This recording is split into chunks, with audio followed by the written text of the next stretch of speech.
change is we realize that we're going to have legislators on the ballot. If we get that 100,000 signatures, then we've got to do it. We've got to do it. If we get that, we're on the ballot. We're going to be on the ballot at the same time legislators are going for their upteenth term.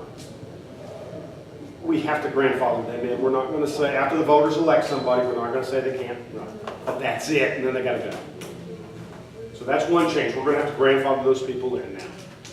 Second change is this. There was 6 years in the House and 8 years in the Senate. Nobody ever got that. But they've made it 16 years total. Although we know that it's not 16 years because somebody's already filed for their 18th year.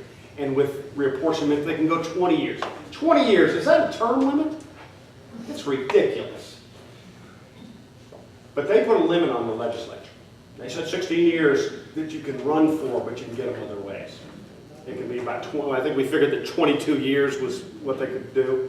We're saying 10 years. 10 years total. You can serve 6 years in the House, 8 years in the Senate, but 10 years total. It wasn't our place to put an overall limit on the legislature, but they did in their amendment.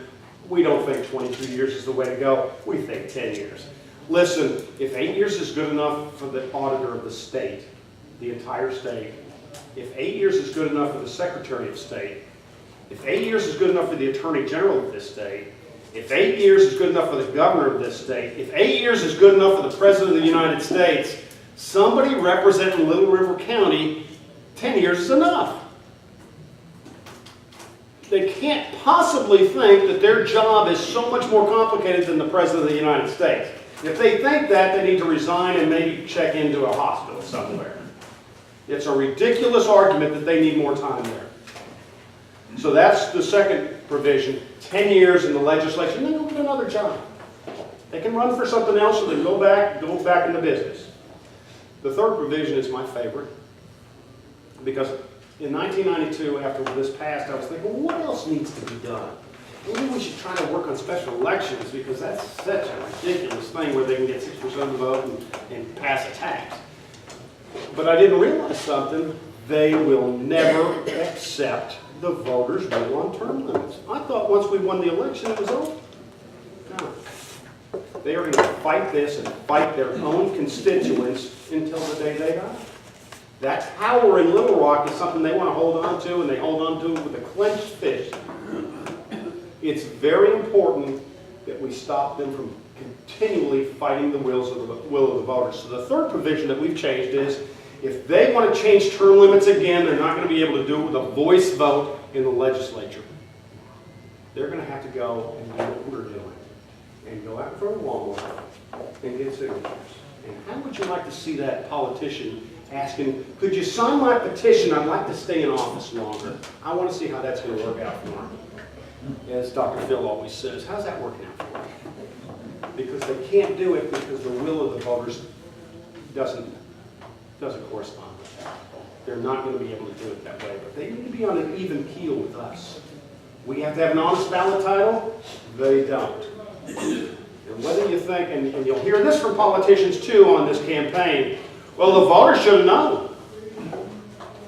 Nowhere at the polls did it say they were going to double their term.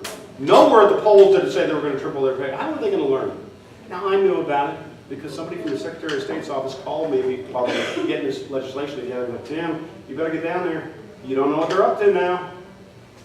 And I know a lot of people in this room knew about it.